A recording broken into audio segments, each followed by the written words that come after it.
Storytelling is joke telling. It's knowing your punchline, your ending, knowing that everything you're saying from the first sentence to the last is leading to a singular goal, and ideally confirming some truth that deepens our understandings of who we are as human beings. We all love stories. We're born for them. Stories affirm who we are. We all want affirmations that our lives have meaning. And nothing does a greater affirmation than when we connect through stories. It can cross the barriers of time, past, present, and future, and allow us to experience the similarities between ourselves and through others, real and imagined.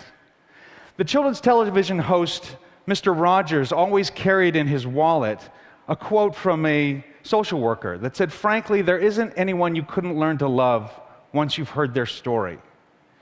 And the way I like to interpret that is probably the most greatest story commandment, which is make me care. Please, emotionally, intellectually, aesthetically, just make me care. We all know what it's like to not care. You've gone through hundreds of TV channels, just switching channel after channel, and then suddenly you actually stop on one.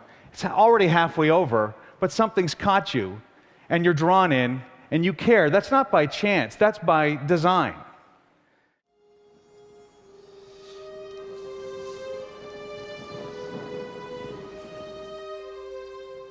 What this scene is doing, and it did in the book, is it's fundamentally making a promise. It's making a promise to you that this story will lead somewhere that's worth your time. And that's what all good stories should do at the beginning, is they should give you a promise. You could do it in an infinite amount of ways. Sometimes it's as simple as once upon a time. These Carter books always had Edgar Rice Burroughs as a narrator in it, and I always thought it was such a fantastic device. It's like a guy inviting you around the campfire, or somebody in a bar saying, "Here, let me tell you a story. It didn't happen to me, it happened to somebody else, but it's going to be worth your time." A well-told promise is like a pebble being pulled back in a slingshot and propels you forward through the story to the end. The audience actually wants to work for their meal. They just don't want to know that they're doing that. That's your job as a storyteller, is to hide the fact that you're making them work for their meal. We're born problem solvers. We're compelled to deduce and to deduct, because that's what we do in real life. It's this well-organized absence of information that draws us in. There's a reason that we're all attracted to an infant or a puppy. It's not just that they're cute. It's because they can't completely express what they're thinking and what their intentions are. And it's like a magnet. We can't stop ourselves from wanting to complete the sentence and fill it in. I first started really understanding this storytelling device when I was writing with Bob Peterson on Finding Nemo, and we would call this the unifying theory of 2 + 2. Make the audience put things together. Don't give them 4, give them 2 + 2. The elements you provide and the order you place them in is crucial to whether you succeed or fail at engaging the audience. Editors and screenwriters have known this all along. It's the invisible application that holds our attention to story.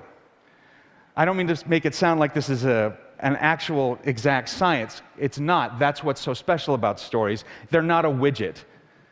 They aren't exact. Stories are inevitable if they're good, but they're not predictable. I took a seminar in this year with an acting teacher named Judith Weston, and I learned a key insight to character. She believed that all well-drawn characters have a spine, and the idea is that the character has an inner motor, a dominant, unconscious goal that they're striving for, an itch that they can't scratch. She gave a wonderful example of Michael Corleone, Al Pacino's character in The Godfather, and that probably his spine was to please his father. And it's something that always drove all his choices. Even after his father died, he was still trying to scratch that itch. I took to this like a duck to water. Wally's was to find the beauty. Marlin's, the father in Finding Nemo, was to prevent harm. And Woody's was to do what was best for his child. And these spines don't always drive you to make the best choices. Sometimes you can make some horrible choices with them. In 1998, I had finished writing Toy Story and A Bug's Life, and I was completely hooked on screenwriting. So I wanted to become much better at it and learn anything I could. So I researched everything I possibly could, and I finally came across this fantastic quote by a British playwright, William Archer. Drama is anticipation mingled with uncertainty. It's an incredibly insightful definition. When you're telling a story, have you constructed anticipation? In the short term, have you made me want to know what will happen next? But more importantly, have you made me want to know how it will all conclude in the long term?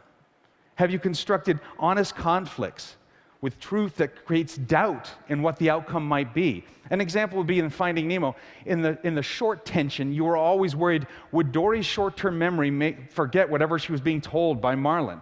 But under that was this global tension of, will we ever find Nemo in this huge, vast ocean? Another fundamental thing we learned was about liking your main character. And we had naively thought, well, Woody in Toy Story has to become selfless at the end, so you got to start from someplace, so let's make him selfish, and this is what you get. What do you think you're doing? Off the bed. Hey, off the bed! You gonna make us, Woody? No, he is. Slinky! Slinky! Get up here and do your job! Are you deaf? I said take care of them! I'm sorry, Woody, but I have to agree with them. I don't think what you did was right. What? Am I hearing correctly? You don't think I was right? Who said your job was to think, Spring Wiener? Well, How do you make a selfish character likable? We realized, well, you can make him kind, generous, funny, considerate, as long as one condition is met for him, is that he stays the top toy. And that's what it really is that we all live life conditionally. We're all willing to play by the rules and follow things along as long as certain conditions are met. After that, all bets are off. I was introduced to possibly the most major ingredient that I feel a story should have, but is rarely invoked. And this is what my mother took me to when I was 5. Come on, it's all right. Look, the water is stiff.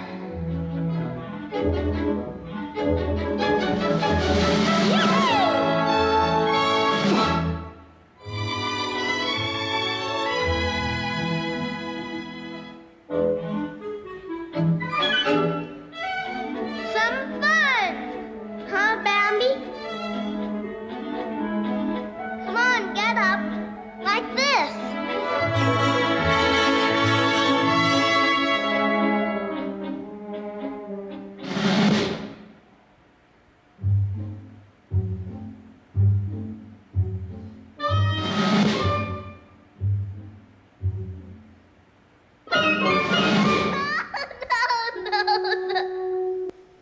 I walked out of there wide-eyed with wonder. And that's what I think the magic ingredient is, the secret sauce, is can you invoke wonder? Wonder is honest, it's completely innocent, it can't be artificially evoked. For me, there's no greater ability than the gift of another human being giving you that feeling. To hold them still just for a brief moment in their day and have them surrender to wonder. When it's tapped, the affirmation of being alive, it reaches you almost to a cellular level. And when an artist does that to another artist, it's like you're compelled to pass it on. It's like a dormant command that's suddenly activated in you, like a call to Devil's Tower. Do unto others what's been done to you. The best stories infuse wonder. When I was 4 years old, I have a vivid memory of finding 2 pinpoint scars on my ankle and asking my dad what they were, and he said I had a matching pair like that on my head, but I couldn't see them because of my hair. And he explained that when I was born premature, that it came out much too early, and I wasn't fully baked. I was very, very sick, and that when the doctor took a look at this yellow kid with black teeth, he looked straight at my mom and said, he's not going to live. And I was in the hospital for months, and many blood transfusions later, I lived, and that made me special. I don't know if I really believe that. I don't know if my parents really believe that, but I didn't want to prove them wrong. Whatever I ended up being good at, I would strive to be worthy of the second chance I was given.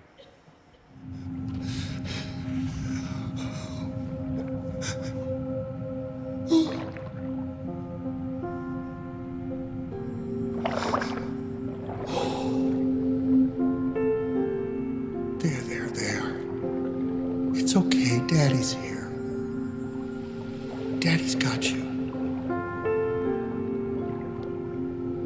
I promise I will never let anything happen to you. Nemo. And that's the first story lesson I ever learned. Use what you know, draw from it. It doesn't always mean plot or fact. It means capturing a truth from your experiencing, expressing values you personally feel deep down to your core. And that's what ultimately led me to speaking to you here at TED Talk today. Thank you.